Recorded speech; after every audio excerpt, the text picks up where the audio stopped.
ഞാൻ സത്യം പറഞ്ഞാല് ഇവിടെ വന്നത് ഞാൻ ഒരിക്കലും മാറും എന്ന് വിചാരിച്ചിട്ടല്ല. എന്റെ മോനൊരു സജസ്റ്റ് ചെയ്തൊരു ഹോസ്പിറ്റൽ ആയതുകൊണ്ട് ഞാൻ വന്നതാണ് ഇവിടെ. പക്ഷെ എന്നെ സംബന്ധിച്ചിടത്തോളം ഞാൻ 4 പ്രോബ്ലം കൊണ്ടാണ് ഇവിടെ വന്നത്. പക്ഷെ അത് ഞാൻ വന്ന എല്ലാത്തിനും എനിക്ക് നല്ല ബെനിഫിറ്റ് ഉണ്ടായിട്ടുണ്ട്.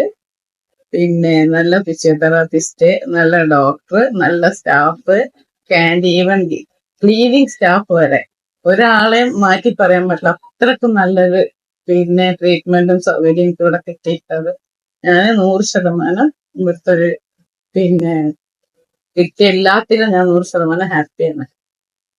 പിന്നെ ഒരു ഹോംലി അറ്റ്മോസ്ഫിയർ. സത്യം പറഞ്ഞാൽ ഇനി ഞാനിവിടെ വന്നിട്ട് ഒരു റെസ്റ്റ് എടുക്കാൻ തോന്നിയാൽ പോലും 2 ദിവസം ഇവിടെ വന്ന് നിൽക്കാന്നുള്ളൊരു മൈൻഡുമായിട്ടാണ് ഞാൻ സത്യം പറഞ്ഞാൽ അവിടുന്ന് തിരിച്ചു പോകുന്നത്. അത്രക്കും ഹാപ്പിയാണ് ഞാൻ.